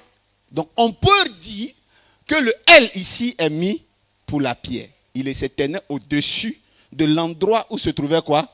La pierre. Mais maintenant, quand on n'a pas réussi dans l'Académie française, on s'écoute, à définir que c'est l'échelle ou la pierre, ou quand on dit que c'est l'échelle, voilà ce que moi je dis. Là où il a déposé le caillou, c'est là que s'est ouvert l'échelle. C'est au-dessus de l'échelle que l'Éternel se tint. Donc c'est au-dessus du caillou que Dieu se tint. Il y a une seule chose que je sais, c'est que la seule chose qui est réelle et qui peut être confirmée scientifiquement, c'est l'existence de la pierre. L'échelle n'est qu'un rêve, une vision. Donc l'Éternel ne se tient pas au-dessus de quelque chose qui n'a pas de sens dans le monde physique. Si je retire la vision, l'Éternel est au-dessus de la tête et du caillou et de la terre. C'est parce que l'Éternel est au-dessus de toutes ces entités qu'il a réalisé que ce caillou-là est désormais saint. Il a connecté sa tête. Il dit qu'il bâtira un temple, c'est-à-dire une église, un lieu de prière, où il va même payer sa dîme. Et il a consacré son huile. Je suis venu avec de l'huile. Et aujourd'hui, tu vas te coucher à même le sol. J'imagine qu'on avait reçu la visite de Dominique Ouattara. Je vous dis qu'elle allait se coucher ici. Parce que les hommes riches, ils aiment ça. Quand on leur explique pourquoi ils prient, ça ne sert à rien de lui dire prosterne-toi. Ils gagnent quoi dedans? Alors aujourd'hui, tu vas te prosterner. Mais sauf que tu ne vas pas te prosterner comme d'habitude. Tu vas te prosterner avec ton caillou à côté. L'énergie que Dieu va mettre dans ce caillou, je vais oindre ce caillou. Quand je vais oindre ce caillou, tu vas le déposer chez toi à la maison. Tu vas bâtir ton autel de prière. Et à partir de ce jour-là, sache que quand le caillou est là, ça veut dire qu'il y a une échelle au-dessus, donc des anges qui te rendront visite tous les jours. Voici la révélation que j'ai pour toi. Prophète, il a dormi sur un caillou. Il a dormi sur un caillou. Le caillou là, c'est après avoir dormi dessus qu'il a eu une vision. Ce qui est sûr, sa tête a été connectée à un caillou. Dès que sa tête s'est connectée, les anges sont venus. Mais remarque avec Josué, dans Josué 3, verset 17. La Bible dit que le Seigneur demande aux sacrificateurs de mettre le pied dans le Jourdain. Et dans le Jourdain, il y avait des cailloux. Quand les enfants ont pris les cailloux, qu'est-ce que Dieu leur a demandé? Il dit, allez chez vous à la maison, passez la nuit avec. Ce qui veut dire de faire quoi? De dormir avec les cailloux. On ne nous a pas expliqué en fait qu'est-ce qu'ils avaient fait avec les cailloux dans leur chambre. Mais c'est avec Jacob qu'on voit que en fait le caillou avec lequel tu dors, c'est avec lequel tu vas en maison, c'est le caillou, tu dois le mettre où ça? Sous la tête. Donc tout caillou qui est passé sous ta tête a un impact très puissant dans ta vie. Nous allons maintenant prier le Seigneur. Tiens-toi debout. Prends ton caillou. Il te faut un père qui te donne des secrets. Voici. J'ai le caillou des absents ici, Charlotte. Charlène m'a donné son caillou. Voici un caillou. Maya Sakata Lebrozo Toyaka. Qui a son caillou? Il y a quelqu'un qui est là. Et le caillou là, tu prépares une sémence de multiple de 13. 13 000, 130 000, 1 million 300 000, 13 millions, 130 millions. Voilà ça. Tu es connecté à ton Père. Tu as compris la sanctification, son importance. Vrai ou faux? Maintenant, il te faut maintenant quoi? Des actions prophétiques. C'est ça l'évangile. L'évangile, c'est la sanctification et le prophétique. Amen. Donc voilà. Merci Seigneur. Regarde un peu ici. Si je prends ça que je mets sur ma tête, il n'y a pas d'effet. Vrai ou faux? Il n'y a pas d'effet. En fait, la bouche que tu prends pour te nourrir est composée de dents et se trouve sur ta tête. Vrai ou faux? Mais la bouche qu'on prend pour se nourrir dans certains domaines du monde spirituel, c'est la première bouche, la frontanelle. Elle mange dans le spirituel. Quelqu'un m'a demandé comment je peux me nourrir spirituellement. J'ai dit prosterne-toi. Dites-moi, quelle est la religion la plus puissante au monde en ce moment? C'est qui? C'est l'islam. L'islam vient de dépasser le christianisme. Parce que le Vatican était tellement puissant, les christianismes étaient tellement puissants qu'on a eu même un pays, une nation qui était le Vatican. À un moment donné, c'était... Mais aujourd'hui, là, il faut remarquer que tous les pays du monde voulaient que le pape passe dans leur pays. Vrai ou faux? Mais aujourd'hui, là, le pape Jean-François, là, il n'est pas beaucoup sollicité. Hein. C'est lui-même qui commande pour partir. Maintenant, vous savez qui on invite beaucoup dans les pays? C'est les Arabes. C'est les Arabes qui sont en train de chercher à quoi? À payer tous les clubs. Aller à Dubaï, aller au Qatar, aller en Arabie Saoudite. En fait, l'islam, je vais vous dire la vérité, le Dieu qui les exauce là, c'est notre Dieu. Puisque c'est le Dieu d'Isaac, de Jacob, d'Isaac et d'Abraham. Ou si vous voulez, d'Abraham, d'Isaac et de Jacob. Or, Ismaël, qui est l'ancêtre des qui? Des Ismaélites là. Des musulmans là. C'est ça? Oui. Il ne l'a pas maudit, il l'a béni. Abraham les a bénis. Donc, en fait, en ce qui concerne le salut passe par Jésus. Mais la bénédiction sur terre, les secrets là, voilà ce que Dieu a dit. Et donc, les musulmans, ils sont violents. Ils prient. Et ils savent prier. Excusez-moi de faire leur apologie, hein, mais ils ont le secret de mettre la tête par terre pour prier. Quand vous lisez dans la Bible, là, le Seigneur Jésus s'est prosterné comme les musulmans se prosternent pour prier. Je me trompe? C'est vrai. Quand vous avez lu le passage, on dit ils ont levé les mains et ils ont prié. Dans un autre texte, on dit ils ont levé la main, ils l'ont répété. Comme ça. Ils se prosternent et ils font ça. Ce n'est pas les gars de Allah qui font ça. Si. Mais tu vas remarquer qu'on fait des cultes pendant plusieurs heures, on oublie de demander au peuple de Dieu de se prosterner. Donc la prosternation n'est pas seulement pour demander pardon à Dieu, mais en fait c'est pour renouveler nos forces. Qui n'est pas venu avec son caillou? Si tu as tes 13 000 francs sur toi, par Orange Money ou sur toi, ou par MTN Move Money, quoi que ce soit, va prendre un caillou et je vais faire ça avec toi. Prosterne-toi dans la présence de Dieu. Prosterne-toi dans la présence de Dieu maintenant même. Nous allons poser 2 actions aujourd'hui. La première action, on va se coucher et mettre notre tête sur le caillou. Va chercher.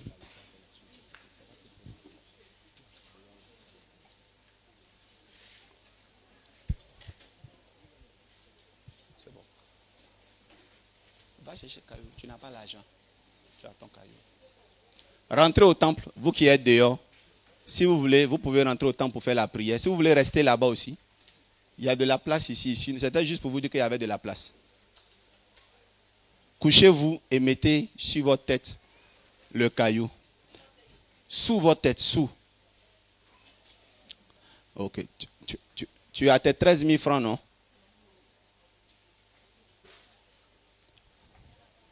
Je te conseille de prendre tes 13 000 francs ou ton téléphone où se trouvent tes 13 000 francs ou ton cœur où se trouvent les 13 000 francs.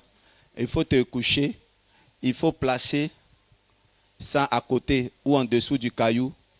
Et puis il faut imiter ton patriarche. En fait, le résumé de ma prédication, je ne sais pas si c'est toujours filmé, c'est que parler là, ça n'exauce pas seulement. C'est qu'est-ce que tu fais pendant que tu parles. Quand tu parles sans rien faire, la Bible dit vaines paroles.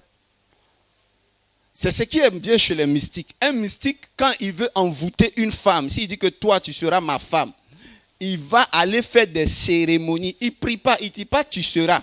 Il pose un acte ici, il tourne le papier comme ça. Quand il brûle, ton cœur s'en va vers lui. Vrai ou faux? C'est vrai. Je vais vous donner une prière mystique. Yes. Plus mystique que celle des sorciers. Amen. Je dis, voilà comment on peut être exaucé. Mettre sa tête sur son caillou où il y a son offrande. Et commence à prier. Et ta prière, si tu veux, il ne faut pas parler, il faut rêver. Il faut penser à ton avenir. Que katuriadazon toyaha. Le brazuti shakari de ro. We are bound in the great and Jesus Christ the flow. Glory de flag kaderedos. Ramase keteredos. Juvayan de goes. Karabasu kataria de bros. Shekerebekin tobo a. Legend, the bread and the bound in the glut. Est-ce que tu rêves? Je suis fatigué de courir, donc je m'arrête. Je suis fatigué de courir, donc je m'arrête. Je fais cette prière-là pour tous les absents. Je pense à Charlène qui m'a laissé ses affaires. Merci Seigneur. Gloire, honneur te soit rendu. Donne-moi le sachet noir qui est là, avec lequel il y avait mon caillou. Donne-moi comme ça, donne-moi tout. Amen. Merci Seigneur. Prosterne-toi maintenant. Mets le front sur ton caillou. Ok, nous allons nous mettre à genoux. Ne restez pas couchés. Mets-toi à genoux. Ok, attachez vos pagnes, les femmes qui ont des pantalons et des t-shirts courts là. Et puis prosternez-vous sur le caillou.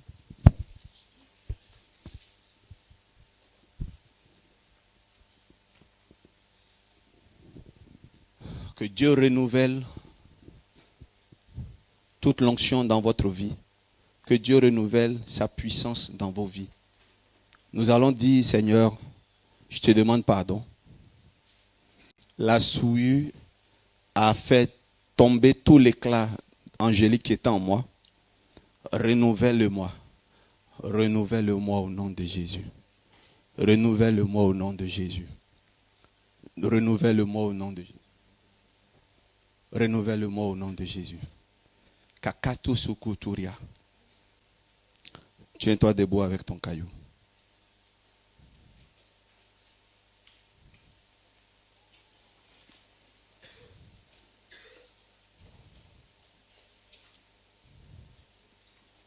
Après cela, je vis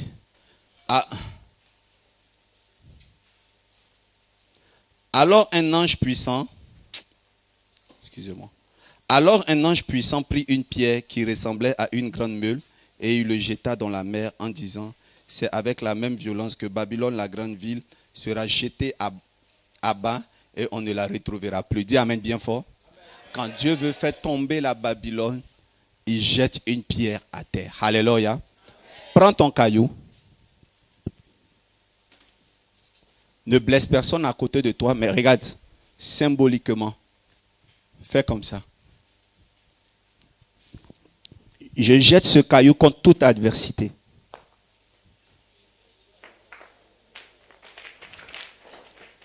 Au nom de Jésus.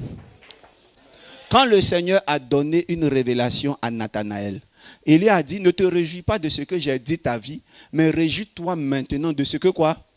Le ciel est ouvert et que les anges montent et descendent. Vous savez, je vous ai donné la prière pour faire monter les anges et pour les faire. J'ai la chair de poule pendant que je parle. Et j'aimerais dire à une personne, si tu ne me crois pas, c'est pas grave. C'est pas grave, je comprendrai. Mais à l'heure où vous êtes prosternés là, tout à l'heure, tous vos péchés sont pardonnés. Je peux redire ce que je viens de dire. Vous vous êtes humiliés, tous vos péchés sont pardonnés. Donnez-moi un amen plus fort.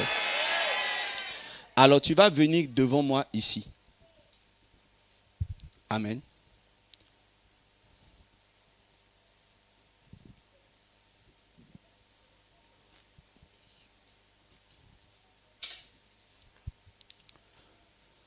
Viens donner tes 13 000 francs, je oins ton caillou. Tu vas aller bâtir ton hôtel de prière, même si tu dors dans ton studio ou dans un cycle au bois.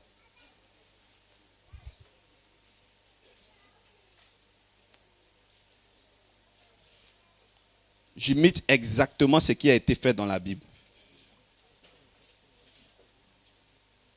J'ai besoin d'une assiette pour mettre de l'huile. Il faut que les gens oignent leur caillou. Ça fera plus simple.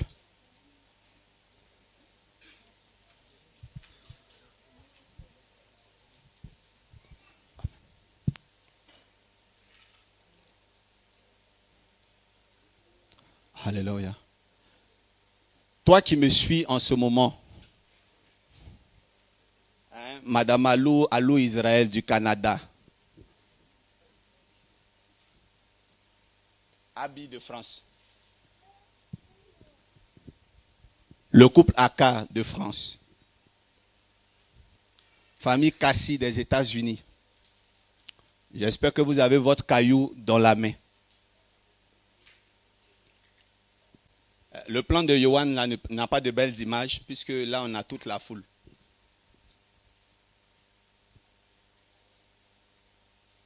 Est-ce que celui de Johan n'a pas une belle image? Voilà, transiter, puisque les gens nous suivent en ce moment, nous suivent depuis les États-Unis et autres. Donc, il faut qu'ils fassent aussi l'action prophétique. Ils se sont couchés, ils se sont prosternés, et maintenant, je vais consacrer les huiles qui ont été consacrées. Ceux qui ont déjà mes huiles là-bas sont en train de le faire. Ceux qui ne l'ont pas, ils vont le faire de façon différée, oindre les cailloux. Amen.